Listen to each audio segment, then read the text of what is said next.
আসসালামু আলাইকুম ওয়া রাহমাতুল্লাহ আলহামদুলিল্লাহ ওয়াসসালাতু ওয়াসসালামু আলা রাসূলিল্লাহ আম্মা বা'দ قال الله سبحانه وتعالى أعوذ بالله من الشيطان الرجيم وإن تطيعوه تهتدوا আল্লাহ তাআলা কোরআনে পাকের মধ্যে নবীজি সাল্লাল্লাহু আলাইহি ওয়াসাল্লামের কথা ইরশাদ করেছেন যে তোমাদের নবীজি সাল্লাল্লাহু আলাইহি ওয়াসাল্লামের অনুসরণের মধ্যেই আল্লাহ তাআলা তোমাদের জন্য হেদায়েত রাখছেন। নবীজি সাল্লাল্লাহু আলাইহি ওয়াসাল্লামের প্রত্যেকটা কথাকে আমরা যদি পুঙ্খানুপুঙ্খানুভাবে অনুকরণ করতে থাকি, আল্লাহ তাআলা আমাদের সমস্ত জায়গায় হেদায়েত মানে সঠিক রাস্তা, সঠিক দিক নির্দেশনা দান করবেন, সঠিক সমাধান আল্লাহ তাআলা দান করবেন।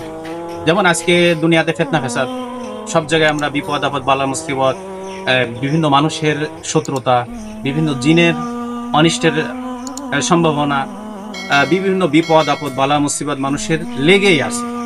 নবীজি সাল্লাল্লাহু আলাইহি ওয়াসাল্লাম মুসলিম শরীফের রিওয়ায়াতের মধ্যে এবং তিরমিজি শরীফ আরো বিভিন্ন কিতাবের মধ্যে একটা আমলের কথা উনি জানায় দিয়েছেন যে এই আমলটি যদি কেউ শুক্রবারে জুমার দিনে করে তাহলে আল্লাহ তাআলা সমস্ত ফিতনা ফাসাদ বিপদ আপদ বালা মুসিবত, এমনকি ওই সময়ে যদি দাজ্জালও চলে আসে, দাজ্জালের সমস্ত ফিতনা থেকে আল্লাহ তাআলা হেফাজত করবেন।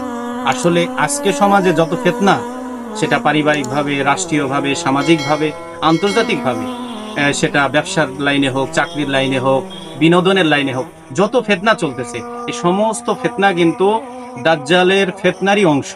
কারণ সে আসার আগে সমস্ত ফিতনাকে ছড়াইয়া দিছে দাজ্জালের যারা অনুসরণ করে, যারা দাজ্জালকে আসার জন্য সমস্ত ব্যবস্থাপনা করতেছে, তারাই কিন্তু সে ফিতনাটাকে ছড়াইয়া দিছে।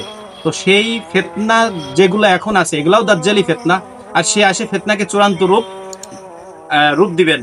আর সেই চূড়ান্ত ফিতনাকে আল্লাহ তাআলা আসমানি খলিফার মাধ্যমে এবং আসমান থেকে যিনি আমাদের আখিরি জামানাতে যিনি নবী আসবেন, ঈসা আলাইহিস সালাম, আমাদের নবীজি সাল্লাল্লাহু আলাইহি ওয়াসাল্লামের উম্মত হিসাবে যিনি আখিরি জামানাতে আসবেন, উনি এবং আল্লাহ তাআলার খলিফা মাহদী আলাইহিস সালাম, এনারা দাজ্জালের ফিতনাকে সমূলে দুনিয়া থেকে নিশ্চিহ্ন করে দিবেন এবং পুরা দুনিয়াতে ইসলাম এবং হক এবং ইনসাফ কায়েম হবে।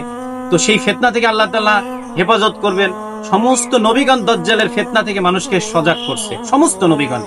এত বড় ফিতনা যে এর থেকে বড় কোনো ফিতনা নেই।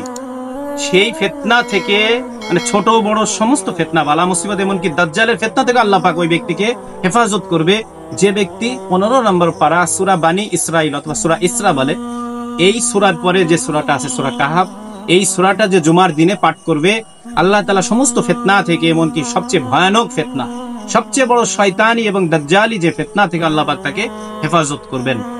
এবং অন্যান্য রিওয়ায়াতের মধ্যে আছে যে প্রত্যেক দিন শুধু জুমার দিনে সূরা কাহাফ পুরা তেলাওয়াত করা, আর প্রত্যেকটা দিন সূরা কাহাফের প্রথম 10 আয়াত এবং শেষের 10 আয়াত, 3 আয়াত পড়ার কথাও আছে রিওয়ায়াতের মধ্যে। তো যদি আমরা 10 আয়াত পড়ি, 3 আয়াত এর মধ্যে চলে আসলো। প্রতিদিন সূরা কাহাফের প্রথম 10 আয়াত এবং শেষের 10 আয়াত পাঠ করা, আর জুমার দিনে পুরো সূরা পাঠ করা, ইনশাআল্লাহ তাআলা আমাদেরকে আল্লাহ পাক সমস্ত ফিতনা থেকে হেফাজত করবে। অনেক ফিতনা আছে যে ফিতনাগুলো আমরা বুঝতেই পারি না, কারণ শেষ জামানাতে ফিতনা আসবে ধোঁয়ার মতো, ধূলিঝড়ের মতো, সেটা আমাদের অজান্তেই আমাদের শরীরে রন্ধ্রে রন্ধ্রে মিশে যাবে। তো ওই ফিতনা থেকে আল্লাহ তাআলা জানা অজানা ফিতনা থেকে হেফাজত করবেন এই সামান্য একটু আমলে। তাই আসুন আমরা প্রতিদিন সামান্য একটু সময় কোরআনে পাকের এই আমলগুলা আদায় করার জন্য একটু সময় দেই, এবং জুমার দিনে হয়তো আধা ঘন্টা সময় লাগবে সূরা কাহাফ, এতটুকু আমরা সময় দেই, আমাদের সময়টুকু অনেক মূল্যবান হয়ে যাবে। আল্লাহ পাক অনেক সমস্যা থেকে আমাদেরকে সমাধান করবে। ওয়া আখিরু দাওয়ানা আলহামদুলিল্লাহি রাব্বিল আলামিন। حسبي ربي جل الله ما في قلبي غير الله لا إله إلا الله محمد رسول الله